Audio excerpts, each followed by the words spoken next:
लोकसभा की सीट मुंबई या मुंबई से बाहर अकेले दम पे नहीं चुन के आ सकते। उनको कांग्रेस की मदद चाहिए, राष्ट्रवादी कांग्रेस की मदद चाहिए और हमको भी शिवसेना की मदद चाहिए। मैं इसको करेक्ट करता हूं, मैंने कर भी कहा था, फिर कह रहा हूं, जब तीनों पार्टियों को एक दूसरे की मदद चाहिए तो एक दूसरे को कम आंकने या एक दूसरे को चैलेंज करने या धमकी देने की भाषा बंद होनी चाहिए। इसलिए अभी तक सीट शेयरिंग हुई नहीं है, मालूम नहीं कौन कहां से लड़ेगा, किसको कितनी सीटें मिलेगी। और यहां पर हमारे जिले में, खासकर हमारे लोकसभा क्षेत्र में, शिवसेना ने अनधिकृत तौर पर अपना एक कैंडिडेट भी चला दिया है, वो बेचारा घूम रहा है।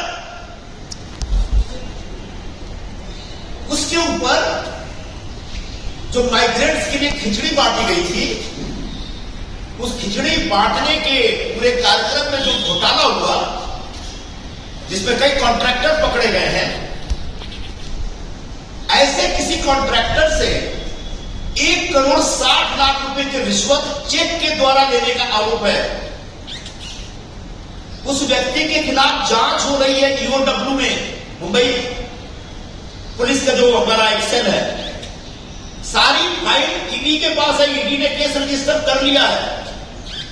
यानी जिस व्यक्ति को यह उम्मीदवार बनाना चाहते हैं हमारे जिले में, जिसके लिए इतनी जिद चल रही है, उसको कब ईडी उठा के जेल में डाल देगी मालूम नहीं। तो क्या जेल के अंदर से चुनाव लड़ाएंगे?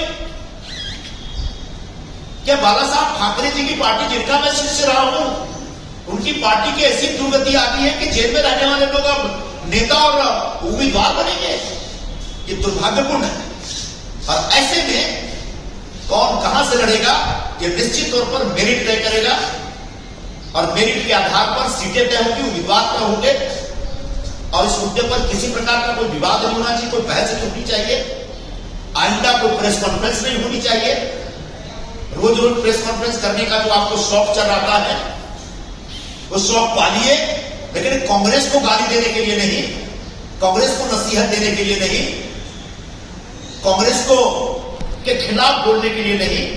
न तो सामना का दुरुपयोग होना चाहिए कांग्रेस के खिलाफ और नहीं प्रेस कॉन्फ्रेंसेस होने चाहिए।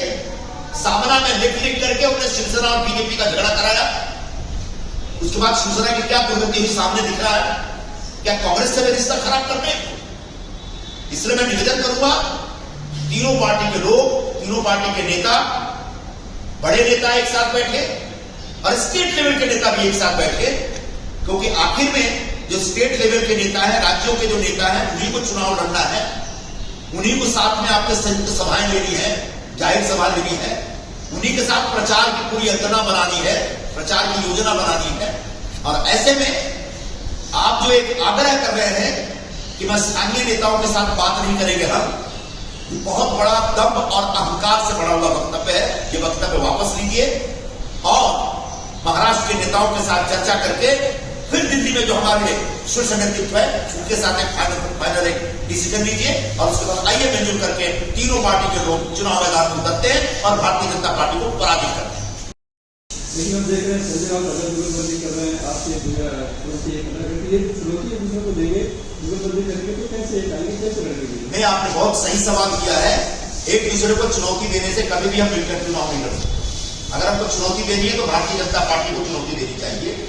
और इसलिए कौन कितनी सीट पे लड़ेगा, कौन किस सीट पे लड़ेगा, ये बातें आइंदा मीडिया में इसकी चर्चा नहीं होनी चाहिए।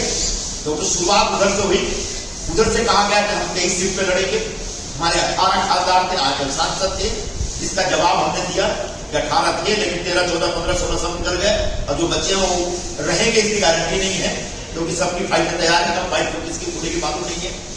और हमारे पास भले ही कम एमपी थे, एमपी नहीं के बराबर थे, लेकिन कांग्रेस पार्टी की एक अपनी ताकत है, उसको आप जीरो नहीं कर सकते। तो मुझे खुशी हुई कि आज उन्होंने जीरो वाली बात को विड्रॉ किया है और उसके ऊपर कहीं ना कहीं उनको अफसोस हुआ है। सर, आप बार-बार ये बात कह रहे हैं कि अभी सीटों का बंटवारा होना बाकी है, लेकिन आपके मुताबिक एक तार्किक फॉर्मूला क्या होना चाहिए, कोई आंकड़ा जिसमें आप चर्चा चाहते हैं कि वो ऐसा कुछ एक तार्किक आंकड़ा आपके मतलब तार्किक पहलू जिसको शामिल किया जाए उस चर्चा? तार्किक पहलू जो कांग्रेस पार्टी ने प्रारंभ में कहा, अमेरिका से शरद पवार जी की प्रारंभ से कह रहे हैं कि मेरिट के आधार पर सीटों का फैसला होना चाहिए। किस पार्टी के लिए कौन सी सीट पोषक है, अच्छी है, यह सभी पार्टियों को पता है। और कौन सी सीट पे कौन सा अच्छा उम्मीदवार हो सकता है, जो बढ़िया से लड़ सकता है, यह भी हम सब महाराष्ट्र की राजनीति वर्षों से कर रहे हैं। हमको पता है कि कौन कहां लड़ने के लायक है, किसमें कितनी क्षमता है। और ऐसे में इसी बेसिस पे, इसी फार्मूले पे चर्चा आगे बढ़ेगी। कितनी सीटें कौन लेगा मैं आज नहीं कह सकता, मेरे पास किसी को जानकारी नहीं है और मैं इसके लिए अधिकृत भी नहीं हूं। और कल दिल्ली में जो बैठक हुई, बहुत ही अच्छी बैठक हुई है। आज भी एक बैठक होने वाली है और आने वाले 2-3 दिन के अंदर हाईकमान के पास हमारी जो कमेटी है, नेशनल अलायंस कमेटी, उनकी तरफ से एक पूरा प्रपोजल चला जाएगा और उसके बाद संभवतः एनडीए में एक कोऑर्डिनेशन कमेटी बनाई जाएगी, जो आगे की चर्चा मुंबई में महाराष्ट्र के स्तर पर शुरू करेगी। 48 में से उनसे बातचीत चल रही है, जल्दी कोई फैसला होगा। क्योंकि प्रकाश अम्बेडकर ने शर्त रखी है कि उन्हें बराबरी ही चाहिए, 12 सीटों का प्रकाश अम्बेडकर जी की पार्टी अगर एनडीए में आना चाहती है तो इसमें कोई तकलीफ नहीं है कांग्रेस पार्टी को। फैसला आखिर में दिल्ली में जो हमारा टॉप लीडरशिप है उसको करना है, लेकिन महाराष्ट्र के नेताओं को कोई ऐतराज नहीं है। और वैसे मेरे ख्याल से कुछ नेताओं से उनकी बात भी हो रही है, लेकिन एनडीए में आने से पहले वो जो बड़ी शर्त रख रहे हैं हिमालय की साइड की शर्त, उस शर्त नहीं रखनी चाहिए, क्योंकि पहले से हमारी 3 पार्टियां एनडीए में, तीनों के बीच सीटों की शेयरिंग को लेकर के एक कॉम्प्लिकेशन बना हुआ है और आगे और भी बढ़ सकता है। ऐसे में आप एक बड़ी शर्त लेकर आएंगे, इसका मतलब कहीं ना कहीं आप शायद एनडीए में नहीं आना चाहते हैं। और एनडीए में आना चाहते हो बिना शर्त आइए, और आपके लिए जो एक पोषक अच्छी सीट होगी, ऐसी सीटें आपके लिए निश्चित तौर पर कांग्रेस पार्टी छोड़ेगी और हम चारों लोग मिलकर के एक बढ़िया से चुनाव लड़ेंगे। कांग्रेस के उम्मीदवार पढ़ ले, समझा एक एग्जाम्पल दे रहा हूं अपनी बात सुनिए। उत्तर पश्चिम जिला, पिछली बार मैं यहां से चुनाव लड़ा, मुझे 3 लाख वोट, 3,09,10,000 वोट, वो कांग्रेस का वोट। शिवसेना जीती, उनको 5 लाख वोट मिले, तो क्या सारा का सारा शिवसेना का वोट है? वो उधर बीजेपी का 2.5-3 लाख वोट है, मतलब आपके 2.5-3 लाख पे है, 2.5-3 लाख से जीत पाएंगे क्या? कांग्रेस तो अकेले लड़ी थी, 1-2% एनसीपी का वोट हमको मिला था। तो कांग्रेस तो ऑलरेडी 3 लाख वोट पर 2019 में थी और उसका लगातार पार्टी का काम चल रहा है।